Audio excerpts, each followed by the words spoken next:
नमस्ते, मैं अलका ठाकुर हूँ और आप सभी का अलका मेडिकल क्लासेस में स्वागत है। तो आज फिर से हम क्या पढ़ने वाले हैं?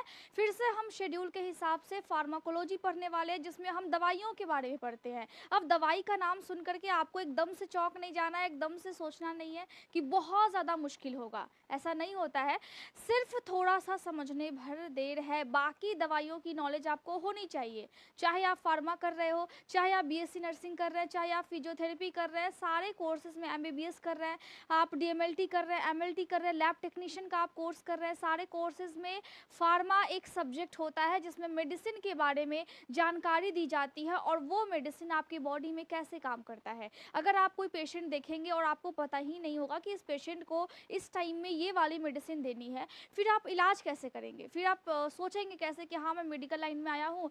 मेडिकल लाइन है तो दवाइयों का नॉलेज होना बहुत ही ज़्यादा कंपलसरी है। तो फार्मा हमने रखा है एक दिन, और शेड्यूल में आप सबके अकॉर्डिंग जो जो आपने बोला था टेलीग्राम ग्रुप पे, Alka medical classes Telegram group पे सारे डाउट क्लियर होते हैं और डाउट सेशन है संडे को, और सारे लेक्चर्स आपको रात के 9 बजे मिलते हैं। आपको अगर सीरीज वाइज सारे लेक्चर्स देखने हैं तो आप अलका मेडिकल क्लासेस ऐप पे भी जा करके देख सकते हैं, और जिनके फ़ोन में स्टोरेज नहीं होता है, जो नहीं डाउनलोड करना चाहते हैं, वो यूट्यूब पे भी देख सकते हैं। तो फार्मा में जो 3-4 लेक्चर था वो हमने तो कवर कर लिया। अब हम अभी पढ़ रहे थे कि जो दवाइयाँ जीआई सिस्टम पे काम करती है, मतलब गैस्ट्रो इंटेस्टाइनल ट्रैक, यानी कि जो दवाइयाँ हम मुंह से खाते हैं और मुंह के द्वारा हमारे पूरे बॉडी में जाता है, पचता है, और फिर अगर बॉडी के जिस साइट पे यानी कि जिस लोकेशन पर अगर उसको काम करना है उस दवाई को, वो दवाई काम करती है। या फिर कुछ कुछ दवाई ऐसी भी होती है जो आपके ओवरऑल पूरे बॉडी पे काम करती है। मतलब क्या है कि जब एक दवाई आप लेते हो तो किस तरीके से लेते हो। पेट में प्रॉब्लम होता है तो उस टाइम में कौन सी दवाई दी जाती है। और आज के लेक्चर में हम समझेंगे एंटी एमेटिक्स, मतलब अगर वॉमिटिंग आता है, उल्टी किस किस को आया है, कभी ना कभी बहुत से लोगों को, बहुत से क्या लगभग सभी लोगों को, किसी को खाने से दिक्कत है, किसी को किसी चीज़ से के स्मेल से दिक्कत है, किसी को मछली का स्मेल पसंद नहीं आता, उल्टी आने लगता है, किसी को कुछ चीज़ देख करके, किसी को ब्लड देख करके उल्टियाँ आने लगती हैं, किसी को कोई चीज़ अच्छी नहीं लगती है और वो गलती से खा लेता है, किसी को करेला अच्छा नहीं लगता है, वो खा लेगा तो उसको उल्टी आने लगेगा। तो क्या होता है कि ये हमारे बॉडी में कैसे काम करता है। जब उल्टी आता है तो ब्रेन में होता है मेडुला ओब्लंगेटा। तो ये क्या होता है, जो उल्टियाँ आती है ना, वो इसका सेंटर है। जब यही स्टिमुलेट हो जाएगी, जब गुस्सा हो जाएगी, ये कौन गुस्सा होगी, ब्रेन में मौजूद मेडुला ओब्लंगेटा जो है, सो जब मेडुला ऑब देखिए ब्रेन में मौजूद होता है, और इसको एनाटॉमी में हम समझेंगे, ब्रेन के स्ट्रक्चर्स को, किडनी अभी हम पढ़ रहे थे, ओब्लंगेटा, ठीक है।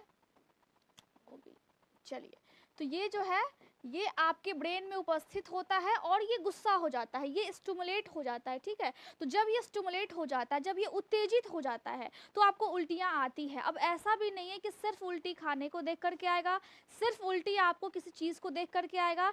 कभी कभी ऐसा होता है कि आपको बॉडी में कोई और दिक्कत है, तब आपको उल्टी आने लगता है। कभी कभी होता है कुछ दवाइयों की वजह से रिएक्शन हो जाता है, तो उस टाइम में क्या सारे कंडीशन में उल्टी तो आ रहा है, मतलब सिम्टम हमें दिख रहा है कि उल्टी आ रहा है पेशेंट को, तो क्या हम सारे कंडीशन में हम एक ही मेडिसिन देंगे? बिल्कुल भी नहीं देंगे। अब क्यों नहीं देंगे? क्योंकि हर पेशेंट का बॉडी अलग है भैया। हर पेशेंट को जो उल्टी आ रही है ना, उसका रीज़न भी अलग है, तो हम पेशेंट को अलग अलग दवाइयाँ देंगे। तो जिस दवाइयों का काम क्या होता है, उल्टियों को रोकना, उस दवाई को हम क्या बोलते हैं, एंटी एमेटिक्स बोलते हैं। और अगर एमेटिक लगा हुआ है इसका मतलब है उल्टी होना, लेकिन अगर एंटी लग जाए तो किसी चीज़ के हम एंटी हो जाते हैं, इसका मतलब क्या है, विरोध में खड़े हो जाते हैं।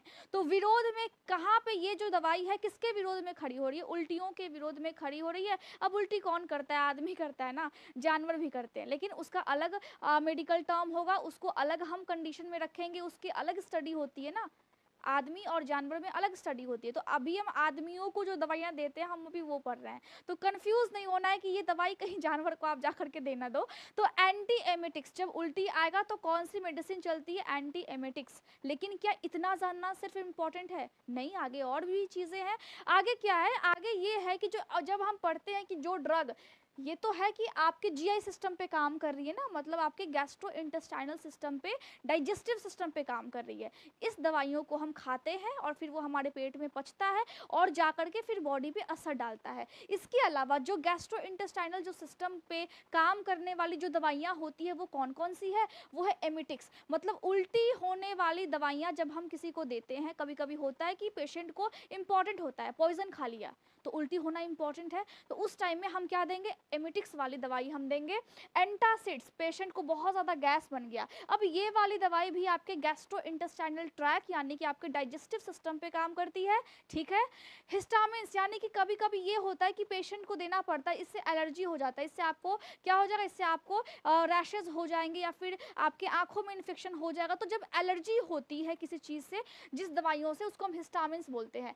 एंटी हिस्टामिन्स, एलर्जी को काटने वाली अगर हम दवाई देते हैं उसको हम एंटी हिस्टामिन बोलते हैं। और आपको इतना ज़्यादा बताने का रीज़न सिर्फ ये है क्योंकि जब हम एक दवाई के बारे में अध्ययन कर रहे हैं, पढ़ रहे हैं, तो हमको ये जानकारी होना इतना ज़्यादा इम्पॉर्टेंट है कि आप दवाई पढ़ रहे हो ना, दवाई में आप कोई मिसगाइड नहीं हो सकते हो, मिसलीड नहीं कर सकते किसी चीज़ को, और उसको आपको अच्छे से जानना है।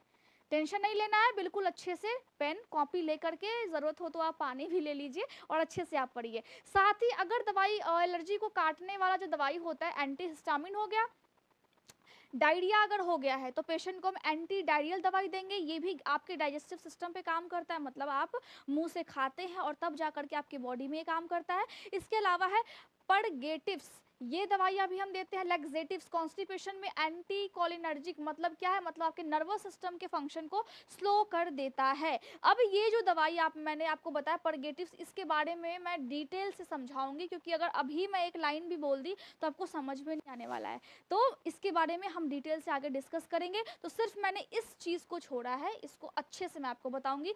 अब क्या है कि जब आप ये दवाइयाँ पढ़ रहे हैं तो आज के लेक्चर में सिर्फ हम इतना समझेंगे, सिर्फ आपके लिए मैंने फार्मा रखा है।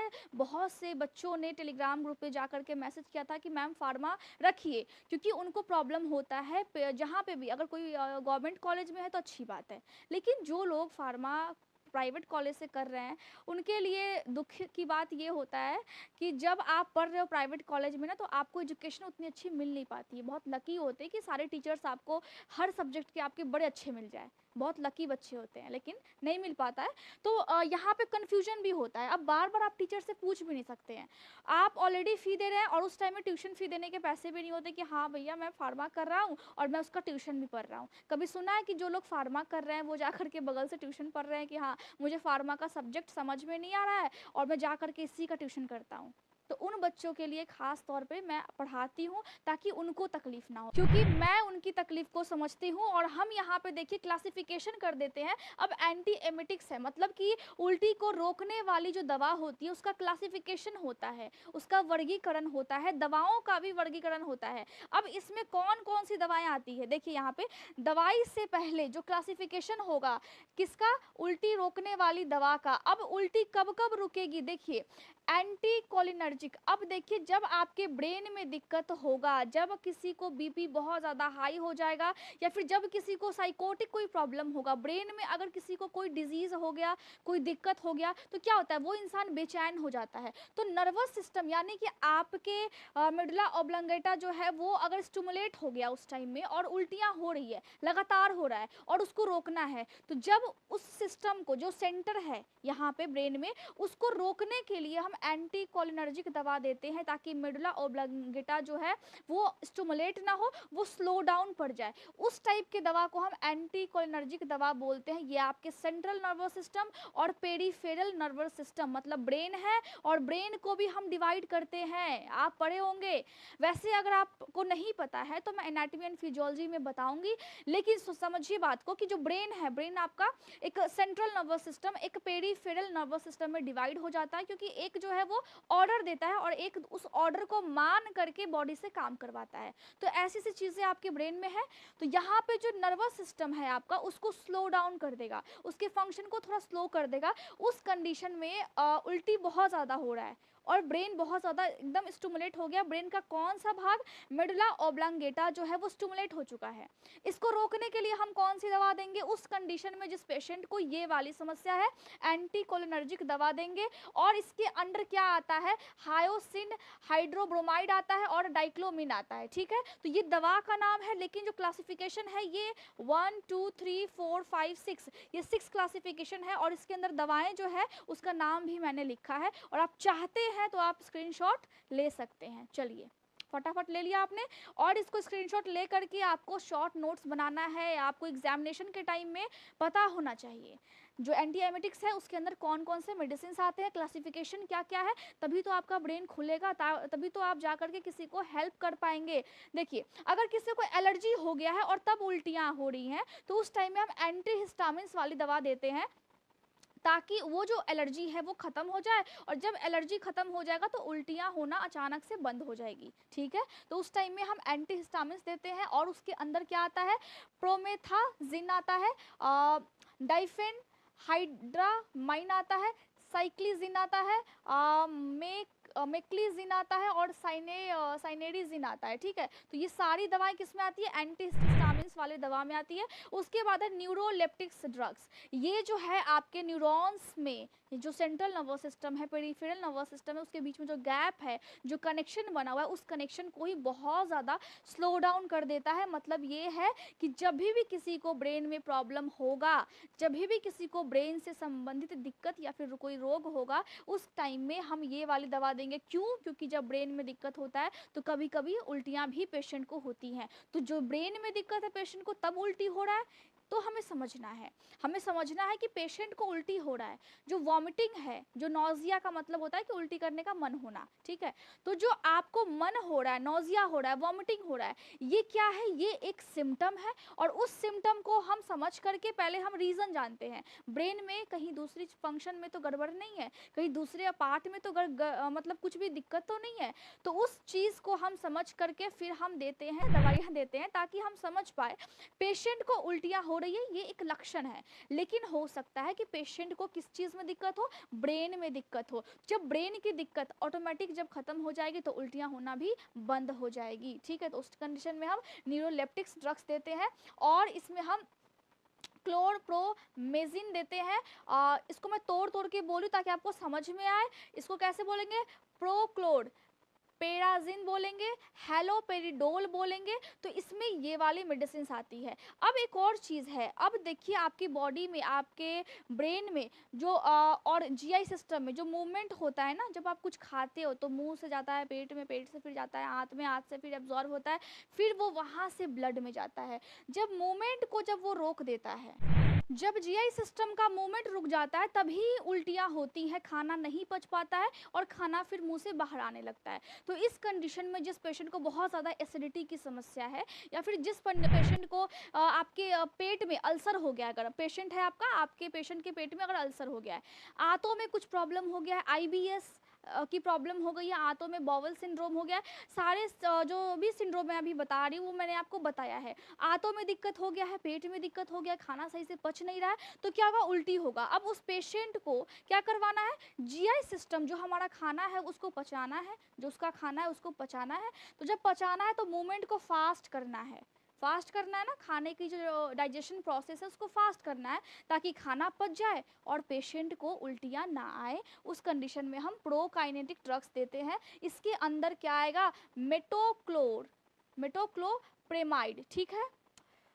सिसाप्राइड, सिसाप्राइड, डोम पेरिडोन देंगे, साथ में मोजाप्राइड देंगे, और ग्रेनीसेट्रॉन हम देंगे पेशेंट को। साथ ही साथ समझिए कि कभी कभी होता है पेशेंट को कीमोथेरेपी चल रहा हो, यानी कि पेशेंट को कैंसर हो रखा हो, या अगर कैंसर के कुछ सिम्टम दिख रहे हैं तो हम जो दवाइयाँ देंगे उसको हम कीमोथेरेपी बोलते हैं। और वो जब ट्रीटमेंट चलते रहता है तो पेशेंट को उल्टियाँ भी होती है दवाइयों की वजह से, साइड इफ़ेक्ट की वजह से। अब पेशेंट को क्या चल रहा है, कीमोथेरेपी वाला ट्रीटमेंट चल रहा है, चाहे वो पहले चले या फिर उसके बाद चले। मतलब कैंसर हो गया है तो उसके पहले चल रहा है, या फिर कैंसर ठीक हो गया उसके बाद जो दवाइयाँ चलती है वो चल रही है। अब उसकी वजह से पेशेंट को हो रहा है उल्टी। ठीक है। उस कंडीशन में हम 5-HT3 एंटागोनिस्ट देंगे ताकि पेशेंट को उल्टियाँ आना बंद हो जाए। अब हम ये वाली जो दवाइयाँ हैं वो कब देते हैं, जब पेशेंट की कीमोथेरेपी चल रही होती है, हम तब देते हैं। इसीलिए मैंने बोला है कि आपको सिर्फ इतना जानना इंपॉर्टेंट नहीं है कि हाँ उल्टी हो रहा है, बस गए और उठा करके एंटी एमेटिक्स दवा दे दिए, ऐसा नहीं होता है। पेशेंट को क्या चल रहा है, कौन सी दवाई वो ले रहा है, कौन सी दवाई वो नहीं ले रहा है, बॉडी में कोई रोग तो नहीं है, तो इस कंडीशन की वजह से हम सारे कंडीशन को पहले जानेंगे। उसके हिसाब से हम इसके क्लासिफिकेशन को देखेंगे। जिस क्लासिफिकेशन में पेशेंट एकदम फिट बैठता है ना, फिर जाकर के हम मेडिसिन देंगे। ठीक है, तो 5-HT3 एंटागोनिस्ट देंगे। अब इसमें क्या आता है, ऑनडेनसेट्रोन आता है और ग्रेनिसेट्रोन आता है। उसके अलावा कभी कभी ये भी होता है कि दवाई तो हम दे रहे हैं उल्टी का, लेकिन असर नहीं कर रहा है, तो हम साथ में एडजुवेंट ड्रग्स देंगे, क्योंकि ये क्या करती है, ये साथ वाली दवाई का असर को बढ़ा देती है। ठीक है, अगर उसका पोटेंशियल कम है, वो काम नहीं कर रहा है बॉडी पे, पेशेंट हमारा बहुत ज़्यादा परेशान है, बोला डॉक्टर साहब आपने कैसा दवाई लिख दिया। अगर आप नर्सिंग फील्ड में हैं तो आपने कैसा दवाई लिखा है। तो जब आपको ये समझ में आए कि जो दवाई हम दे रहे हैं वो बिल्कुल ठीक है, लेकिन पेशेंट के ऊपर काम नहीं कर रहा है, उस कंडीशन में हम एडजुवेंट ड्रग्स देते हैं और पेशेंट की उल्टियाँ फिर हम रोकने की कोशिश करते हैं। इसके अंदर क्या क्या आता है, डेक्सामेथासोन, ठीक है, बेंजोडायाजेपिन्स और कैनेबिनोइड्स हम देते हैं पेशेंट को, ताकि पेशेंट का उल्टी रुक सके। जो अल्टीमेट गोल है वो हमारा क्या है, पेशेंट को रिलीफ प्रोवाइड करना, साथ ही पेशेंट को बोलना कि आप अपने हेल्थ का ख्याल रखें और आपको भी ये सब चीज़ें पढ़नी पड़ेंगी। और जब पढ़नी पड़ेंगी तो किससे पढ़नी पड़ेंगी, आप खुद से भी पढ़ सकते हैं, और कोई चीज़ समझ ना आए तो आप टेलीग्राम ग्रुप पे डाउट भी पूछ सकते हैं, और यहाँ पे सारी चीज़ें मैं आपको क्लियर कट बताती हूँ। और कोई भी जो क्लासेस है वो बिल्कुल पेड नहीं है, वो बिल्कुल फ्री है। ठीक है, आप ऐप पे जाइए, आप लाइन वाइज सारे क्लासेस को अटेंड कीजिए, शॉर्ट नोट्स बनाइए और एग्जामिनेशन के टाइम में उसी को रिवाइज कीजिए, तो आपको बहुत अच्छे मार्क्स आएंगे। दिमाग में फिट बैठना इंपॉर्टेंट है, कॉपी में ज़्यादा लिखने की ज़रूरत नहीं है, शॉर्ट शॉर्ट लिखिए और बस अपने दिमाग में फिट कीजिए, उसको रिविजन कीजिए, आप अच्छे से पास हो जाएंगे, अच्छे मार्क्स आएंगे। और साथ ही साथ आप अगर मेडिकल लाइन में है तो आपको जानकारी तो होना ही चाहिए, अगर नहीं भी है तो भी जानकारी होना चाहिए, क्योंकि आपका बॉडी है, आपकी फैमिली है, आपके फैमिली में अगर कुछ प्रॉब्लम होता है तो आप उसको फेस करने के लिए तैयार रहिए। उम्मीद करती हूँ लेक्चर समझ में आया होगा। कोई भी डाउट होता है कहाँ पूछना है, टेलीग्राम ग्रुप पे पूछना है। और उम्मीद कर रही हूँ कि आप अपने लिए काम करेंगे, अपने सपनों के लिए काम करेंगे और अपने आसपास के लोगों का ख्याल भी रखेंगे, खुद का ख्याल भी रखेंगे और अच्छे से पढ़ाई करेंगे।